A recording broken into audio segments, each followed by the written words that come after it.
નમસ્કાર દોસ્તો, આપની પોતાની યુટ્યુબ ચેનલ ગુજ્જુ જ્ઞાનમાં આપનું હાર્દિક સ્વાગત છે। હું છું તમારો દોસ્ત કામેશ ચોકસી અને આજના સવારના 3 મહત્વના મુદ્દાઓ પર ફટાફટ ચર્ચા કરી લઈએ। સૌથી પહેલો મહત્વના મુદ્દાની જો વાત કરવામાં આવે તો રાજ્યમાં અત્યારે કોલ્ડ વેવની અસર જોવા મળી રહી છે, જેને લઈને 3 દિવસ સુધી સતત ઠંડીનો પારો ગગડે તેવી શક્યતા છે। ચોક્કસથી આપનું ધ્યાન રાખજો, બહાર નીકળતી વખતે ગરમ કપડાં પહેરજો જેથી ઠંડીથી બચી શકાય। 24 કલાકની સ્થિતિની જો વાત કરી લઈએ તો 7.8 ડિગ્રી સાથે રાજ્યનું પાટનગર ગાંધીનગર સૌથી ઠંડુગાર શહેર સાબિત થયું છે। અમદાવાદની વાત કરવામાં આવે તો અમદાવાદમાં લઘુત્તમ 10 ડિગ્રી જેટલું સરેરાશ લઘુત્તમ તાપમાન નોંધાયું છે।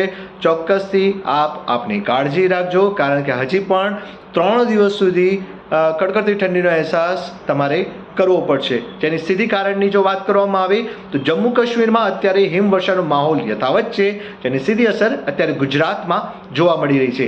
આગામી 3 દિવસ પછી ઠંડીનું જોર ઘટશે અને તાપમાનની વાત કરવામાં આવે તો મહત્તમ તાપમાન જે છે એ 2 થી 4 ડિગ્રી સુધી વધે તેવી સંભાવના હવામાન વિભાગ દ્વારા વ્યક્ત કરાઈ છે।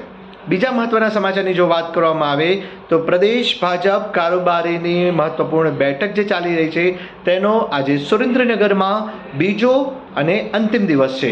આજની જો વાત કરવામાં આવે તો આજે બેઠકમાં મુખ્યમંત્રી ભૂપેન્દ્રભાઈ પટેલ સાહેબ સહિતના જે પદાધિકારીઓ છે તેઓ હાજર રહે તેવી પૂરેપૂરી સંભાવના છે। આ સાથે જ આજની બેઠકના જે 2 તબક્કા નિર્ધારિત કરવામાં આવ્યા છે।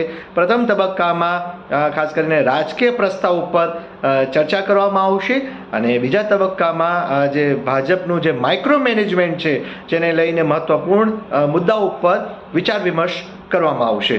ત્રીજા મહત્વના મુદ્દાની જો વાત કરવામાં આવે તો ખાસ કરીને ધોરણ 10ના વિદ્યાર્થીઓ, એસએસસી બોર્ડના વિદ્યાર્થીઓ માટે ખૂબ સારા અને ખૂબ ઉત્તમ સમાચાર સામે આવી રહ્યા છે કે આજ કહી શકાશે કે આજે એક મહત્વપૂર્ણ સમાચાર એ સામે આવ્યા કે હવેથી રાજ્યમાં પહેલીવાર પ્રી બોર્ડ એક્ઝામ લેવામાં આવશે। એટલે કે ધોરણ 10ના જે વિદ્યાર્થીઓ છે તેમને આગામી 14મી થી 18મી ફેબ્રુઆરી સુધી પ્રી બોર્ડ એક્ઝામ આપવાની રહેશે। એટલે કહી શકાશે કે બોર્ડની પરીક્ષા છે જે માર્ચ મહિનામાં શરૂ થવાની છે તેની તૈયારીના ભાગરૂપે, એટલે કે તૈયારી પહેલાંની તૈયારી ચોક્કસથી કહી શકાય કે ધોરણ 10ના વિદ્યાર્થીઓ આ વખતે પ્રી બોર્ડ એક્ઝામ આપશે।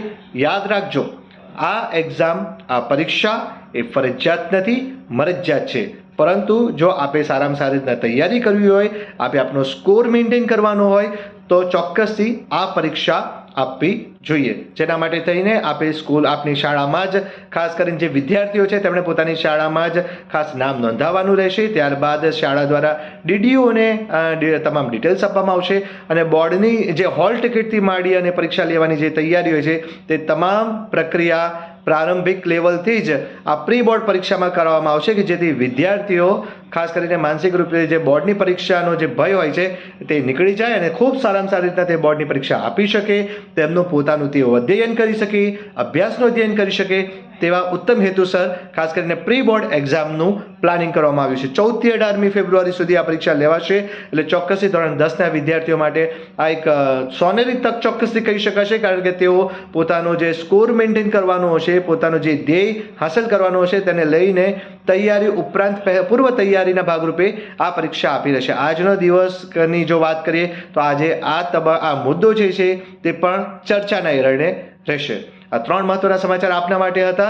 વધુ સમાચારો પણ અમે જણાવતા રહીશું। કનેક્ટિવિટી છે, યુટ્યુબ વિડીયો છે, તેને આપ ચોક્કસથી લાઈક કરો, શેર કરો અને સબસ્ક્રાઈબ કરો આપની પોતાની યુટ્યુબ ચેનલ ગુજ્જુ જ્ઞાન। નમસ્તે।